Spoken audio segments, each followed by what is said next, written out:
ഒരു കാര്യം നിങ്ങൾ ശ്രദ്ധിച്ചിട്ടുണ്ടോ? നിങ്ങൾക്ക് നിങ്ങളുടെ സ്ട്രീറ്റ് ഇമാജിൻ ചെയ്യാൻ പറ്റും, നിങ്ങളുടെ നാട്, ചിലപ്പോൾ നിങ്ങളുടെ സിറ്റി മുഴുവനായിട്ടും. പക്ഷേ ഒരു 10 കിലോമീറ്റർ ദൂരം ഒരു കണ്ടിന്യൂസ് സീനായി മനസ്സിലൊന്ന് പിക്ചർ ചെയ്ത് നോക്കിയേ. അവിടെ നമ്മുടെ ബ്രെയിൻ സ്റ്റക്കാവും. ചിലർ ഇതിനെ ബ്രെയിനിൻ്റെ വിഷ്വലൈസേഷൻ ബബിൾ എന്ന് വിളിക്കും. ഇതൊരു സയൻറ്റിഫിക് ടേം അല്ല, പക്ഷേ ഇതൊരു യഥാർത്ഥ കാര്യമാണ്.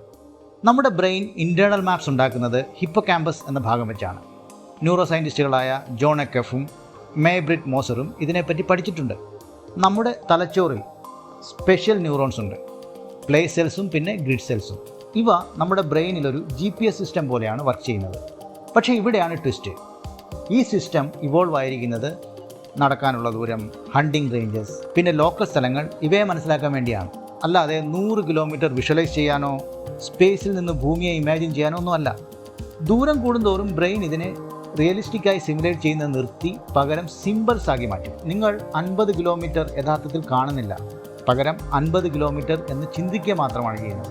ഈ വിഷ്വലൈസേഷൻ ബബിളിനുള്ളിൽ നിങ്ങൾ സ്പേസ് ഫീൽ ചെയ്യുന്നു, ബബിളിന് പുറത്ത് നിങ്ങൾ സ്പേസ് കാൽക്കുലേറ്റ് ചെയ്യുന്നു.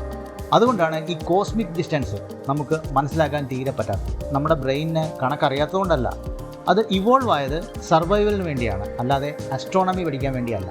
ഇനി കണ്ണുകളൊന്ന് അടച്ച് ഒരു 20 കിലോമീറ്റർ ദൂരം ഒരേ കണ്ടിന്യൂസ് റിയലിസ്റ്റിക് സീനായി മനസ്സിലൊന്ന് വിഷ്വലൈസ് ചെയ്ത് നോക്കിയേ. നിങ്ങളുടെ ബ്രെയിൻ അത് സൂം ഔട്ട് ചെയ്യാതെ, ബ്ലർ ആക്കാതെ, പകരം സിമ്പിൾസായി മാറ്റാതെയാണ് കാണിച്ചു തരുന്നതെങ്കിൽ നിങ്ങൾക്ക് എക്സെപ്ഷണൽ ആയിട്ടുള്ള ഒരു സ്പാഷ്യൽ ഇമേജറി പവറുണ്ട്.